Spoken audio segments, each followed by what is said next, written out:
আসসালামু আলাইকুম সবাইকে, কেমন আছেন সবাই? আজ আপনাদের সাথে আমার খুবই প্রিয় একটা হালুয়ার রেসিপি শেয়ার করব। দেখে নিশ্চয়ই বুঝতে পেরেছেন আমি গাজরের হালুয়ার কথা বলছি। অন্যান্য হালুয়াতে দেখা যায় চিনির পরিমাণটা একটু বেশি দিতে হয়, কিন্তু গাজর যেহেতু একটু নিজস্ব মিষ্টি স্বাদ থাকে, তাই এই হালুয়ায় চিনির পরিমাণটাও তুলনামূলক কম লাগে।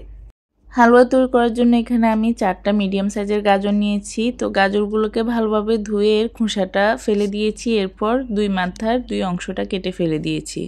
এখন একটা গ্রেটারের চিকন অংশটা দিয়ে এটাকে একদম মিহি করে গ্রেট করে নিতে হবে। অনেকে ব্লেন্ড করেও গাজরের হালুয়াটা তৈরি করে থাকে, তবে এভাবে গ্রেট করে তৈরি করলে আমার কাছে বেশি ভালো লাগে। চুলে একটা প্যান বসিয়ে এর মধ্যে কিছুটা ঘি দিয়ে মেল্ট করে নিচ্ছি। চেষ্টা করবেন ঘি দিয়ে হালুয়াটা তৈরি করার জন্য। অনেকে হয়তো প্রশ্ন করবেন তেল দিয়ে করা যায় কিনা, তবে হালুয়ার যদি বেস্ট আপনি স্বাদটা পেতে চান তাহলে অবশ্যই ঘি দিয়ে তৈরি করতে হবে। ঘিটা মেল্ট হয়ে যাওয়ার পর আগে থেকে গ্রেট করে নেওয়া সবগুলো গাজর দিয়ে দিলাম। এখন চুলা স্লো এবং মিডিয়ামের মাঝামাঝি রেখে গাজরটাকে ভেজে নেব। গাজরের যে একটা র স্মেল থাকে সেটা চলে যাওয়া পর্যন্ত। আমি আগে থেকে আধা লিটার দুধকে একটু জাল দিয়ে ঘন করে নিয়েছি। এখানে প্রায় 1.5 কাপের মতো তরল দুধ আছে। এবার দুধটা দিয়ে দিলাম। আর দুধের পরিমাণটা এমনভাবে দিতে হবে যাতে গাজরটা ভালোভাবে সিদ্ধ হয়, কিন্তু এটা যেন একেবারে আবার ভর্তা ভর্তা হয়ে না যায়। গাজরটা যখন এই দুধের মধ্যে সিদ্ধ হয়ে যাবে তখন এর মধ্যে চিনি দিয়ে দিচ্ছি আধা কাপের মতো।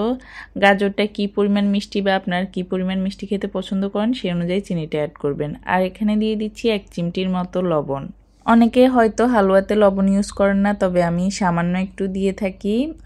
একটু লবণ দিলে মনে হয় যে হালুয়ার স্বাদের মধ্যে খুবই সুন্দর একটা ব্যালেন্স আসে। নেড়েচেড়ে ভালো করে মিশিয়ে নেব। এরপর চিনিটা যখন ভালোভাবে মেল্ট হয়ে গাজরের সাথে মিশে যাবে তখন এর মধ্যে কিছু ড্রাই ফ্রুটস ইউজ করব।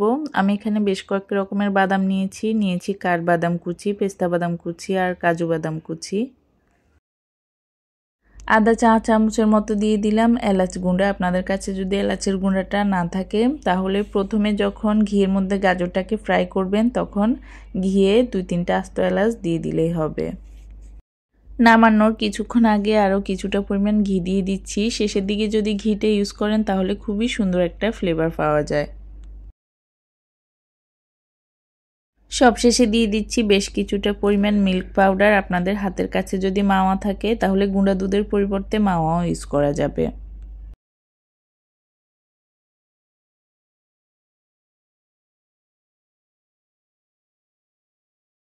গুঁড়া দুধটাকে ভালো করে নেড়েচেড়ে মিশিয়ে নিচ্ছি। আমাদের হালুয়াটাও প্রায় হয়ে এসেছে। আপনার চাইলে এভাবেও নামিয়ে নিতে পারেন, অথবা যখন পানিটা শুকিয়ে এরকম হয়ে আসবে তখন এটাকে চুলা থেকে নামিয়ে নেবেন।